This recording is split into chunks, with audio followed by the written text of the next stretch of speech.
ରାସ୍ତା ମଝିରେ ପାଣିଧାରଟିଏ ଲମ୍ବିଥିଲା ଆଗକୁ। ଗାଁ ମଣ୍ଡପ ଯାଏ। ପାଣିଧାରକୁ ଆଡ଼େଇ ଦୁଇପଟେ ଯାଉଥିଲେ ପଦଯାତ୍ରୀ, ସାଇକେଲ, ମଟର ସାଇକେଲ ଆରୋହୀ। ଅନ୍ୟମନସ୍କ ସାଇକେଲ ଆରୋହୀଙ୍କ ସାଇକେଲ ଚକ ବେଳେବେଳେ ପଶି ଯାଉଥିଲା କାଦୁଅ ଭିତରକୁ। ଲଟପଟ ହୋଇଯାଉଥିଲା ଚକ ଆଉ ପାଦ। ଅପରିଚିତ ଲୋକଙ୍କ ଅବିରାମ ଗତିକୁ ମଣ୍ଡପରେ ବସି ଦେଖୁଥିଲେ ଅବସର କାଟୁଥିବା ପ୍ରାୟ 1.5 ଡଜନ ସରିକି ବୟସ୍କ ବ୍ୟକ୍ତି। ସେମାନଙ୍କ ମଧ୍ୟରେ ଥିଲେ ଅଲିଖିତ ସ୍ୱଘୋଷିତ ଗାଁ ମୁଖିଆ, ପୂର୍ବତନ ସରପଞ୍ଚ, ବର୍ତ୍ତମାନର ୱାର୍ଡ ମେମ୍ବର, ବେପାରୀ ଓ ଆଉ କିଛି ମାନ୍ୟଗଣ୍ୟ ବ୍ୟକ୍ତି। ମଣ୍ଡପର ଡାହାଣ ପଟେ ଥିବା ବିଶାଳ ବରଗଛ ଶିକଡ଼ରେ ଗୋଡ଼ ଲମ୍ବେଇ ବସିଥିଲା ମହି। କର୍ମମୟ ଜୀବନରେ ଯାହାର କିଛି ବି କାମ ନାହିଁ, ସେ ହେଉଛି ମହି। ପୁରା ଗାଁରେ ସେ ଅକର୍ମା ମହି ନାମରେ ହିଁ ପରିଚିତ। ଆଉ ଗୋଟେ ଗୁପ୍ତ ପରିଚୟ ବି ଅଛି ମହିର, ଯାହା କେବଳ ଗୁପ୍ତ ଭାବରେ କାନରୁ କାନକୁ ଡିଏ। ସେ କୁଆଡ଼େ ଗୋଟେ ଅଣପୁରୁଷା। ଦିନର ଅଧାରୁ ଅଧିକ ସମୟ ସେ ଏହି ସ୍ଥାନରେ ହିଁ ବିତାଉଥିଲା। ଅନ୍ୟ କେହି ସେହି ତ୍ରିକୋଣୀୟ ଶିକଡ଼ ଉପରେ ବସିଥିଲେ ମହି ଆସିବା ପରେ ସ୍ଥାନ ଛାଡ଼ି ଦେଉଥିଲେ। ବେଳେବେଳେ ମଣ୍ଡପରେ ବସିଥିବା ବୟୋଜ୍ୟେଷ୍ଠ ବ୍ୟକ୍ତି ଅନ୍ୟ କେହି ବସିଥିଲେ ଜଣାଇ ଦେଉଥିଲେ, ହେଇ ମହି ଆସିଲାଣି। କିଛି କାମ ନଥିବା କ'ଣ ଗୋଟେ କାମ ନୁହେଁ? ରାସ୍ତାରେ ଯାଉଥିବା ଆସୁଥିବା ଲୋକଙ୍କୁ ଠିକଣା ସ୍ଥାନ ବତାଇ ଦେବା କ'ଣ ଗୋଟେ କାମ ନୁହେଁ? ବେଳେବେଳେ ମାଗଣା ଉପଦେଶ ବି। କାମ ବୋହିଲେ କ'ଣ ଖାଲି ବିଲକୁ ଯିବା, ଚାଷ କରିବା, ଚାକିରି କରିବା? ଗୁମ୍ ମାରି ବସିଥିବା ମହିକୁ ଶୁଭିବା ପରେ କହୁଥିଲେ ଚକ୍ରଧର ସାର୍। ଚକ୍ରଧର ସାର୍ ଏକମାତ୍ର ଲୋକ ଯିଏ ବେଳେବେଳେ ମହିକୁ ହସାଇ ପାରନ୍ତି। ଯଦିଓ ଦାନ୍ତ ଦିଶିବା ପରି ହସ, ମହି ହସିବା କେହି ଦେଖି ନାହିଁ ଆଜି ଯାଏ। ଆସେ ବସେ, କେହି କିଛି ପଚାରିଲେ ଖୁବ୍ ସଂକ୍ଷେପର ଉତ୍ତର ଦିଏ। କଦବା କେମିତି ତା ସ୍ୱର ଶୁଣିପାରନ୍ତି ମାତ୍ର କେଇ ଗଜ ଦୂରରେ ବସିଥିବା ଗାଁ ଲୋକେ। ବର୍ଷ ବର୍ଷ ଧରି ତାର ଏପରି ସ୍ୱଭାବ ସହ ପରିଚିତ ଥିବା ଲୋକଙ୍କ ପାଇଁ ସେ ଗୋଟିଏ ଗୁମସୁମ୍ ପିଲା ଥିଲା, ଯାହା ପାଇଁ ଘର ପରିବାର ଏକ ଅନ୍ନଛତ୍ର ମାତ୍ର। ଭୋକ ଲାଗିଲେ ଯାଅ, ନହେଲେ ନାହିଁ। ସେଦିନ ସନ୍ଧ୍ୟାରେ ମଣ୍ଡପରେ ତାସ୍ ଖେଳ ପରେ ମେଲାଣି ବେଳାରେ ଚକ୍ରଧର ସାର୍ ଯାହା କହିଲେ କେହି ସହଜରେ ବିଶ୍ୱାସ କରିପାରିଲେ ନାହିଁ। କେମିତି ବି ବିଶ୍ୱାସ କରିବେ? ଆଜିକୁ 10 ବର୍ଷ ହେବ ଚକ୍ରଧର ସାର୍ ଗାଁ ସ୍କୁଲରୁ ଅବସର ଗ୍ରହଣ କଲେଣି। ଏହି ଭିତରେ ସେ ଗାଁରେ ଗୋଟିଏ କ୍ଲବ, ଗୋଟିଏ ପାଠାଗାର, ଗଣେଶ ପୂଜା ଓ ଲକ୍ଷ୍ମୀ ପୂଜା କମିଟି, ଘରଟିଏ ନଥିବା 6ଟି ପରିବାରକୁ ଜମିପଟା ଯୋଗାଇବା ସହ ବିନା ଫିରେ 10 ବର୍ଷ ହେଲା ଗାଁ ପିଲାକୁ ପାଠ ପଢ଼ାଇବାରେ ନିଜକୁ ନିୟୋଜିତ କରିଛନ୍ତି। ଏକଥା ଅବଶ୍ୟ ସମସ୍ତଙ୍କୁ ଜଣା ଯେ ଚକ୍ରଧର ସାର୍ଙ୍କୁ ମହି ବିଷୟରେ ସବୁଠୁ ଅଧିକ ଜଣାଅଛି। କିନ୍ତୁ ମହି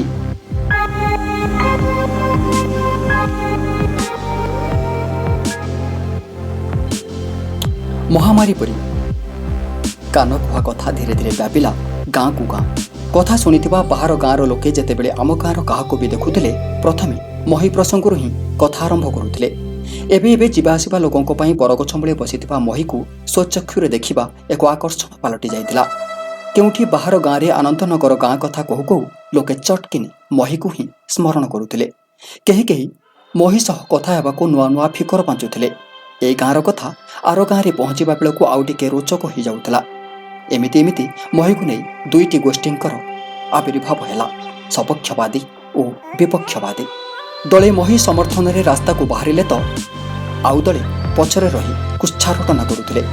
ଏହି ପ୍ରସଙ୍ଗକୁ ନେଇ କ୍ଷେତ୍ରପୁର ଓ ଆନନ୍ଦନଗର ମଧ୍ୟରେ ବଢ଼ିଲା ଦୂରତା, ଯାହା ଥିଲା ଆନନ୍ଦନଗର ଗାଁ ଲୋକଙ୍କ ପାଇଁ ଅସହ୍ୟ।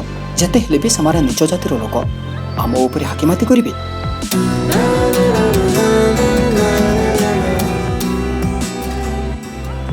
କ୍ଷେତ୍ରପୁର ଗାଁ ଥିଲା ଆନନ୍ଦନଗର ପାଇଁ ପୋଷ୍ୟ ଗ୍ରାମ।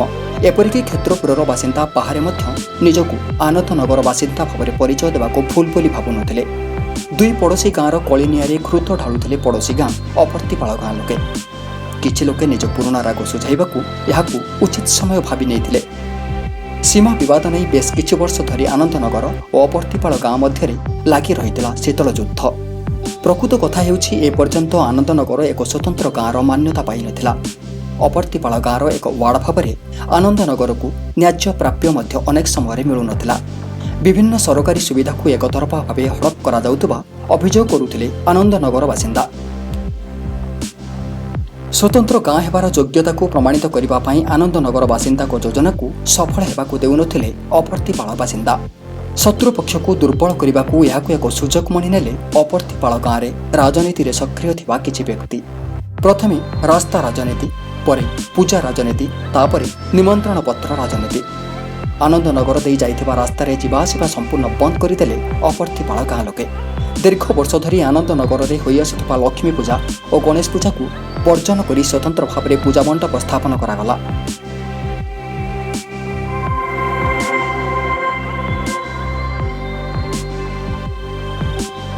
ଆନନ୍ଦନଗରର କୌଣସି ଲୋକଙ୍କ ବିବାହ ଉତ୍ସବ, ଶ୍ରାଦ୍ଧ ବାର୍ଷିକୀ, ଜନ୍ମଦିନ ପାର୍ଟି, ଅଷ୍ଟପ୍ରହରୀ ଆଦି କାର୍ଯ୍ୟରେ ଛପା ଯାଉଥିବା ନିମନ୍ତ୍ରଣ ପତ୍ରରେ ଠିକଣା ସ୍ଥାନରେ ଆନନ୍ଦନଗର ଉଲ୍ଲେଖ କରାଯାଉଥିବାରୁ କାର୍ଯ୍ୟକ୍ରମରେ ଯୋଗ ନ ଦେବାକୁ ଗ୍ରାମବାସୀଙ୍କୁ ତାଗିଦ କରାଯାଇଥିଲା। ଯଦି କେହି ତାଗିଦକୁ ଅମାନ୍ୟ କରି କାର୍ଯ୍ୟକ୍ରମରେ ଯୋଗଦେବା ଜଣାପଡ଼େ ତେବେ 1000 ଟଙ୍କା ଜୋରିମାନା ସହ ଗ୍ରାମବାସୀଙ୍କ ସାମ୍ନାରେ ଆଣ୍ଠୁମାଡ଼ି ବସିବାକୁ ଅଲିଖିତ ନିୟମ ପାରିତ ହୋଇଥିଲା। ଏପଟେ ପ୍ରତିଶୋଧ ପରାୟଣ ହୋଇପଡ଼ିଲେ ଆନନ୍ଦପୁର ବାସିନ୍ଦା। ସଂଘର ପ୍ରରୋଚନାରେ କିଛି ଅଭିଭାବକ ଅବର୍ତ୍ତିପାଳ ଗାଁରେ ଥିବା ନିମ୍ନ ଓ ଉଚ୍ଚ ମାଧ୍ୟମିକ ବିଦ୍ୟାଳୟରେ ପାଠ ପଢ଼ୁଥିବା ପିଲାମାନଙ୍କୁ ଆଣି କ୍ଷେତ୍ରପୁର ସ୍କୁଲରେ ନାମ ଲେଖାଇବାକୁ ବାଧ୍ୟ ହେଲେ। ଫାଟ ଲୁଚିଲାନି, ବରଂ ଦିନକୁ ଦିନ ବଢ଼ିବାକୁ ଲାଗିଲା। ସାମାଜିକ ଲକ୍ଷ୍ମଣ ରେଖା କାରଣରୁ ବଳି ପଡ଼ିଲା ବନ୍ଧୁତ୍ୱ ଥିଲେ ବି ଏପଟର କୌଣସି ପିଲା ସେପାଖ ପିଲାଙ୍କଠୁ ଦୂରେଇ ରହିଲେ। ଆଉ ମାତ୍ର 4 ଦିନ ପରେ ରଜ ସଂକ୍ରାନ୍ତି। ଆନନ୍ଦନଗର ଓ ପଡ଼ୋଶୀ କ୍ଷେତ୍ରପୁର ଗାଁର ଯୁବକମାନେ ଆରମ୍ଭ କରିସାରିଥିଲେ ପ୍ରସ୍ତୁତି। ଆନନ୍ଦନଗରରେ ବିରାଜୁଥିଲା ଆନନ୍ଦ। ବାହାରେ ଚାକିରି କରୁଥିବା ଗାଁ ପିଲାଙ୍କଠାରୁ ମୋଟା ଅଙ୍କର ଚାନ୍ଦା ଆଦାୟ ହୋଇଥିଲା। ଗାଁ ମଣ୍ଡପ ଚାରିପାଖକୁ ସଫା କରୁଥିଲେ ପିଲାମାନେ। ଗତବର୍ଷଠାରୁ ଏବର୍ଷ ଧୁମ୍ଧାମ୍ରେ ରଜ ପାଳନ କରିବାକୁ ସଂଘ ପକ୍ଷରୁ ନିଷ୍ପତ୍ତି ନିଆଯାଇଥିଲା। ଦିନରେ ରଜପାନ ଖାଇ ଦୋଳି ଖେଳିବା ସହ ବିଭିନ୍ନ ଖେଳ ପ୍ରତିଯୋଗିତା ଏବଂ ସନ୍ଧ୍ୟାରେ ସାଂସ୍କୃତିକ କାର୍ଯ୍ୟକ୍ରମ ଆୟୋଜନ କରିଥିଲା ଯୁବ ସଂଘ। ଭଳିକି ଭଳି ଦୋଳି ବନ୍ଧା ଯାଇଥିଲା। ମଣ୍ଡପର ଚାରିପାଖେ ଥିବା 10ଟି ବରଗଛ ଓହଳରେ ଲାଗିଥିଲା 15ଟି ପଟା ଦୋଳି। ଅଲେଖ ମଠ ସାମ୍ନାରେ ଲାଗିଥିଲା ଚକ୍ରି ଦୋଳି। ରାସ୍ତା ଧାରରେ ଛୋଟ ପିଲାଙ୍କ ପାଇଁ ଲାଗିଥିଲା 200ରୁ ଅଧିକ ରସି ଦୋଳି। ପୂର୍ବ ବର୍ଷ ପରି ଏବର୍ଷ ମଧ୍ୟ ରଜମଉଜ କାର୍ଯ୍ୟକ୍ରମରେ ଯୋଗଦେବା ପାଇଁ ଆଖପାଖ ଗାଁର ସମ୍ମାନୀୟ ବ୍ୟକ୍ତିଙ୍କୁ ଦିଆଯାଇଥିଲା ନିମନ୍ତ୍ରଣ ପତ୍ର। ମହି ସବୁ ଦେଖୁଥିଲା। କଦବା କେମିତି ପିଲାଙ୍କ ପାଖକୁ ଯାଉଥିଲା। ଗାଁ ମଣ୍ଡପରେ ହିଁ ମଞ୍ଚ ସଜ୍ଜା ଯାଇଥିଲା। ମଣ୍ଡପ କଡ଼ରେ ଯାଇଥିବା ପାଣିଧାରଟିକୁ ଅସ୍ଥାୟୀ ଭାବରେ ଭିନ୍ନମୁଖୀ କରି ଦିଆଯାଇଥିଲା। ଅଲେଖ ମଠ ସାମ୍ନାରେ ଥିବା କୂଅମୂଳେ ଗାଧୋଇବାକୁ ବାରଣ କରାଯାଇଥିଲା।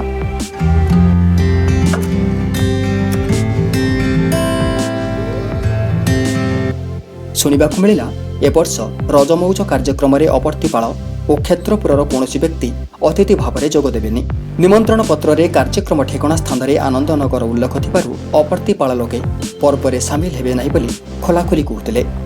ଦ୍ୱିତୀୟରେ ମହି ପ୍ରସଙ୍ଗକୁ ନେଇ କ୍ଷେତ୍ରପୁର ଲୋକେ ଆନନ୍ଦନଗରଠୁ ଦୂରେଇ ଯାଇଥିଲେ। ସମାଜରେ ଚଳିବାକୁ ହେଲେ ସମାଜର ଲକ୍ଷ୍ମଣ ରେଖାକୁ ସମ୍ମାନ ଦେବାକୁ ପଡ଼େ। ନୀତି ନିୟମର ଶୃଙ୍ଖଳାକୁ ମଧ୍ୟ ମାନିବାକୁ ପଡ଼େ। ନିୟମ ସେପଟକୁ ଗଲେ ଦୋଷୀ, ଏପଟେ ରହିଲେ ଭଦ୍ରଲୋକ। କିନ୍ତୁ ମହି ସମାଜର କୌଣସି ନିୟମ ମାନେ ନାହିଁ। ତଥାପି ତାକୁ ବ୍ୟତିକ୍ରମ ଭାବରେ ଗଣାଯାଏ, କାରଣ ସେ କାହାର କୌଣସି କ୍ଷତି କରେନି। ନିଜ ଦୁନିଆ ଭିତରେ ସେ ନିମଗ୍ନ ଥାଏ। ବେଳେବେଳେ ସାମାଜିକତାକୁ ଗ୍ରହଣ କରୁନଥିବା ବ୍ୟକ୍ତି ବି ଅସାମାଜିକ ନୁହନ୍ତି। ମହି କ୍ଷେତ୍ରରେ ଏହି ନିୟମଟି ବୋଧ ହୋଇ ଲାଗୁ ହୋଇଥିଲା। ବେଳେବେଳେ ଫସଲ କିଆରିକୁ ସୁରକ୍ଷିତ ରଖିବା ପାଇଁ ପାଳଭୂତର ଯେମିତି ଆବଶ୍ୟକତା ପଡ଼ିଥାଏ, ଠିକ୍ ସେହିପରି ଏକ ଭୂମିକାରେ ଅବତୀର୍ଣ୍ଣ ହୋଇଥିଲା ମହି ସାମନ୍ତ। ସବୁ ଶୁଣୁଥିଲା, ଦେଖୁଥିଲା, କିନ୍ତୁ ମୁହଁ ଖୋଲୁନଥିଲା। ହଁ, ମହିରେ ଗୋଟିଏ ଦୋଷ ମଧ୍ୟ ଥିଲା। ସେ କିଛି ନିର୍ଦ୍ଦିଷ୍ଟ କିସମର ପୁରୁଷଙ୍କ ପ୍ରତି ଆକର୍ଷିତ ହେଉଥିଲା। ଯାହା ପ୍ରତି ତା ମନରେ ଭଲ ପାଇବା ଆସୁଥିଲା ତା ପାଇଁ ସବୁକିଛି କରିବାକୁ ସେ ପ୍ରସ୍ତୁତ ଥିଲା। କିଏ କହୁଥିଲା କିଏ କହୁଥିଲା ହିଞ୍ଜଡ଼ା। ମହିକୁ କୌଣସି ଶବ୍ଦରେ ଅପମାନିତ କରିବାକୁ ଭାଷା ନଥିଲା କାହା ପାଖରେ। ରାତି ପାହିଲେ ପହିଲି ରଜ। ହଠାତ୍ ଆନନ୍ଦନଗର ଆକାଶରେ ଘୋଟି ଆସିଲା କଳା ବାଦଲ, ଘୂର୍ଣ୍ଣିଝଡ଼।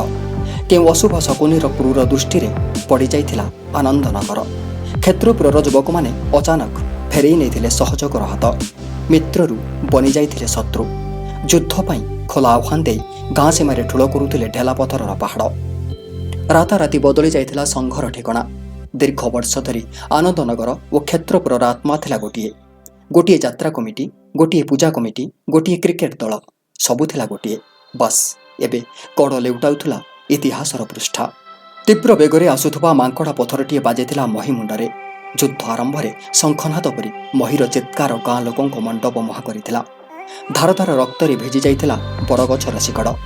ମୁଣ୍ଡକୁ ଚାପି ଧରି ସେଇଟି ଗଡ଼ି ପଡ଼ିଥିଲା ମହି। ତା ପରଠୁ ଆକାଶରୁ ପଥର ବୃଷ୍ଟି। ବିଜୁଳି ବେଗରେ ଆସୁଥିଲା ଚୁନାବଳା କାଚ ବୋତଲ। ଠିକ୍ ଅଲେଖ ମଠ ଆଗରେ ପଡ଼ିଲା ଗୋଟିଏ ବୋମା। ଛିନ୍ନ ଛତ୍ର ହୋଇଗଲା ଚକ୍ରି ଦୋଳି। ଅପ୍ରସ୍ତୁତ ଆନନ୍ଦନଗରର ଯୁବକମାନଙ୍କ ପାଦ ଫେରୁଥିଲା ପଛକୁ ପଛ। ଆହୁରି ଆଗକୁ ମାଡ଼ି ଆସୁଥିଲା କ୍ଷେତ୍ରପୁରର କ୍ରୋଧ। ତମ ପିଣ୍ଡା ତଳେ କ'ଣ ଜୀବନ ସାରା ଗୋଲାମୀ କରିବି ବୋଲି ଭାବିଛ? ଆନନ୍ଦ ନଗରିଆ ରୁହ, ଶୁକ୍ରବାର କରିବାକୁ ଗୋଟେ ତଳା ବି ରଖିବୁନି, ମାରିଦେବୁ ସମସ୍ତଙ୍କୁ। ଶଳେ ଆମ ଗାଁ ଝିଅଙ୍କୁ ଶାଳୀ ଭାବୁଛ ନା କ'ଣ? ଆମର ବି ତାକତ ଅଛି। ତମ ବାଇଶ ବରଗଛ। ହଙ୍କାର ଦେଇ ମାଡ଼ି ଆସୁଥିଲା କ୍ଷେତ୍ରପୁରର ଶକ୍ତି। କ୍ଲବ ଘର ଉପରେ ଢଳା ସରିଥିଲା ପେଟ୍ରୋଲ। ଦିଆସିଲ କାଠିରେ ନିଆଁ ଧରିବା ପୂର୍ବରୁ ପହଞ୍ଚି ସାରିଥିଲା ପୋଲିସ ଗାଡ଼ି। କେଇ ମିନିଟ୍ ଭିତରେ ପୁରା ପଡ଼ିଆରେ ରାଜୁତି କରୁଥିଲା ନୀରବତା। କେହି କୁଆଡ଼େ ନଥିଲେ। ବିଚ୍ଛୁରିତ ହୋଇ ପଡ଼ିଥିଲା ଟେକା, ପଥର, କାଚଖଣ୍ଡ, ଠେଙ୍ଗା, ତଲୱାର, ଅଫୁଟା ବମ୍। ଘାସ ଉପରେ ପଡ଼ିଥିଲା ଟୋପା ଟୋପା ସତେଜ ରକ୍ତ।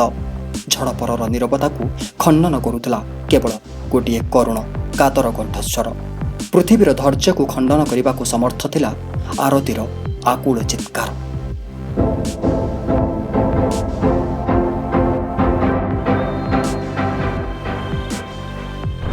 ପୋଲିସ ଗାଡ଼ିରେ ଆରତୀ କୋଳରେ ସୁନା ପିଲା ପରି ଶୋଇଥିଲା ମହି। ଏକଦମ ଚୁପଚାପ ମହି। ପୁରା ଶରୀର ପୋଡ଼ିଥିଲା ରକ୍ତରେ। ପୋଲିସ ଗାଡ଼ିରେ କଇଁ କଇଁ ହୋଇ କାନ୍ଦୁଥିଲା ଆରତୀ। ପଚରା ଯାଉଥିବା କୌଣସି ପ୍ରଶ୍ନର ଉତ୍ତର ତାକୁ ଜଣାନଥିଲା। ଓଲଟି ପୋଲିସର ପ୍ରଶ୍ନ ତା ଆଖିରେ ଆଙ୍କୁଥିଲା ଅଷ୍ଟମ ଆଶ୍ଚର୍ଯ୍ୟର ରେଖା। ପୁରା ଘଟଣା ଦୁର୍ଘଟଣା ବିଷୟରେ ଅନଭିଜ୍ଞ ଥିଲା ଆରତୀ। ତାକୁ କାହିଁକି ଏସବୁ ପ୍ରଶ୍ନ ପଚରା ଯାଉଛି? ମୁଁ କିଛି ଜାଣିନି। ମୋ ବହିକୁ ଭଲ କରିଦିଅ, ମୁଁ ଚାଲିଯିବି। 4 ଘଣ୍ଟା ପରେ ମହିର ଚେତା ଫେରିବା ପରେ ପାଣି ପିଇଲା ଆରତୀ।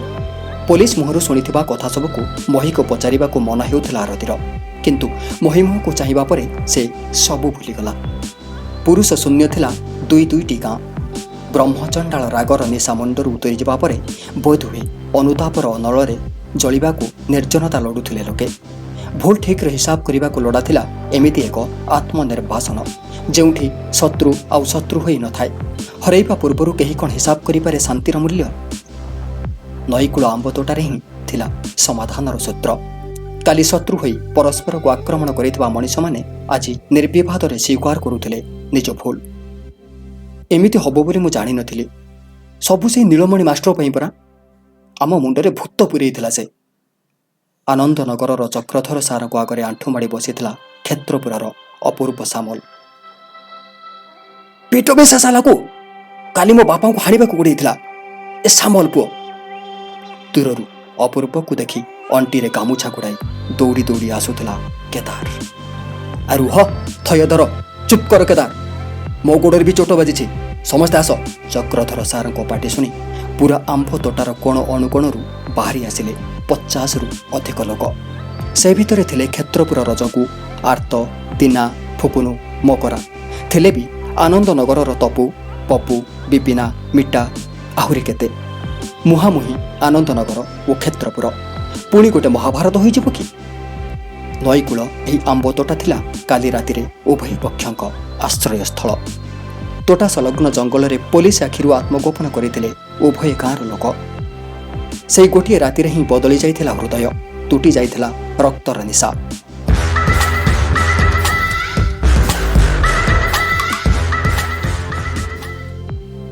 ସାରା ରାତି ଅନିଦ୍ରା ହୋଇ କାଲିର ଉତ୍ତେଜନାକୁ ପୁଣ୍ୟତୋୟାରେ ସମର୍ପଣ କରୁଥିଲେ ଉଭୟ ଗାଁର ଲୋକେ। ରକ୍ତ ନ ଝରିବା ଯାଏ ରକ୍ତର ମୂଲ୍ୟ କ'ଣ ବୁଝି ହୁଏ? ସମାଧାନର ସରଳ ରାସ୍ତାଟିକୁ ଭୁଲି ଯାଇଥିବା ଲୋକେ ଚକା ଆସନ ପାରି ବସିଥିଲେ ଚକ୍ରଧର ସାରଙ୍କ ଆଗରେ। ଖବର ପାଇ ଆସିଥିଲେ ଜଣେ ପରେ ଜଣେ। ଗାଁ ମୁଣ୍ଡ ନଈକୂଳରେ ମଧ୍ୟ ପହଞ୍ଚିଥିଲା ପୋଲିସ। ଆପୋଷ ସମାଧାନର ରାସ୍ତାଟିଏ ମିଳିଯାଇଥିବାରୁ ପୋଲିସ ମଧ୍ୟ ବଢ଼ାଇଥିଲା ସହଯୋଗର ହାତ। ହସ୍ପିଟାଲରୁ ମୁକ୍ତ ହୋଇ ସଭାସ୍ଥଳରେ ପହଞ୍ଚିଥିଲା ମହି। ସାଥିରେ ଥିଲା ଆରତୀ। ଗଲା 3 ମାସ ହେଲା ଆରତୀ ମହି ପାଖରେ ଅଛି। ତମେ ସମସ୍ତେ ଜାଣିଛ ଆରତୀ ଏବେ 4 ମାସର ଅନ୍ତଃସତ୍ତ୍ୱା। ତମ ଗାଁର ବିଧବା ଏବେ ଆମ ଗାଁର ବୋହୂ ହୋଇସାରିଛି। ଯାହା ହବାର ଥିଲା ହୋଇସାରିଛି। ଯଦି ଆରତୀକୁ ଅପହରଣ କିମ୍ବା ତା ଇଚ୍ଛା ବିରୁଦ୍ଧରେ ମହି ଆଣିଛି ତେବେ ତାକୁ ତୁମେ ସାମ୍ନାସାମ୍ନି ପଚାରିବାର। ମହି ଭୁଲ କରିଛି, ଏକଥା ସତ, ଆମେ ବି ମାନୁଛୁ। ଜାତି ଭାଇ ସମାଜକୁ ଅବଜ୍ଞା କରି ମହି ହାତକୁ ଦିହାତ ହୋଇଛି। କାହାକୁ ପଚାରିନି। ତାକୁ କ'ଣ ଦଣ୍ଡ ଦିଆଯିବା ଉଚିତ ତୁମେ ବିଚାର କର। ହଁ, ମୁଁ କହିବାକୁ ଚାହୁଁନି, କିନ୍ତୁ ବାଧ୍ୟ ହେଉଛି କହିବାକୁ। ନୀଳମଣି ଯାହା କରିଛି କିଛି ଠିକ୍ କରିନି। କୁହ, ଚତୁର୍ଥୀ ପୂର୍ବରୁ ବିଧବା ହୋଇଥିବା ଆରତୀ ଗର୍ଭବତୀ ହେଲା କେମିତି? ବାସ୍ ଏତିକି, ମୁଁ ଆଉ କିଛି କହିବାକୁ ଚାହୁଁନି। ଚକ୍ରଧର ସାର୍ ତୁନି ପଡ଼ିଲେ। ଯେଉଁ ସନ୍ଧ୍ୟାରେ ଚକ୍ରଧର ସାର୍ ଗାଁ ମଣ୍ଡପରେ ମହି ଓ ଆରତୀ ବିଷୟରେ ସର୍ବ ସମ୍ମୁଖରେ କହିଲେ, ସେଦିନ ଲୋକମାନଙ୍କର ମୁହଁରୁ କଥା ସରିଯାଇଥିଲା। ଲୋକଙ୍କଠାରୁ କିଛି ପ୍ରତିକ୍ରିୟା ମିଳିପାରି ନଥିଲା। ଆରତୀ ଥିଲା ମହିର ଦୂର ସମ୍ପର୍କୀୟ। ଦୁର୍ଘଟଣାରେ ସ୍ୱାମୀକୁ ହରାଇବା ପରେ ସାହା ଭରସା ନଥିବା ଆରତୀକୁ ଗଣଭକ୍ଷା ହେବାକୁ ଛାଡ଼ିଦେବା ପରିବର୍ତ୍ତେ ନିଜ ଘରେ ତାକୁ ସମ୍ମାନର ସହ ଆଶ୍ରୟ ଦେବାକୁ ନିଷ୍ପତ୍ତି ନେଇଥିଲା ମହି। ତା ପରଠୁ କ୍ଷେତ୍ରପୁର ପାଇଁ ମହାପାପୀ ପାଲଟି ଯାଇଥିଲା ମହି ସାମନ୍ତ। ଏପରିକି ସବୁ ଜାଣିବି ଆନନ୍ଦନଗର ଲୋକେ ତାକୁ ବାସନ୍ଦ କରିନଥିବାରୁ ଆନନ୍ଦନଗର ସହ ସମ୍ପର୍କ ଛିନ୍ନ କରିବାକୁ ଆହ୍ୱାନ ଦେଇଥିଲେ ପୂର୍ବତନ ୱାର୍ଡ ମେମ୍ବର ନୀଳମଣି ମାଷ୍ଟ୍ରେ। ଆନନ୍ଦନଗରିଆ କେବଳ ଆମ ଉପରେ ମାଲିକାନା ଜାହିର କରୁନାହାନ୍ତି, ଆମ ଝିଅ ବୋହୂଙ୍କ ଉପରେ ମଧ୍ୟ ପାପ ନଜର ପକାଉଛନ୍ତି। ଆମେ ପ୍ରତିଶୋଧ ନେବା। ନୀଳମଣି ସାମନ୍ତର ଏତିକି କଥା କ୍ଷେତ୍ରପୁର ବାସିନ୍ଦାଙ୍କ ମନରେ ଭରି ଦେଇଥିଲା ଜହର।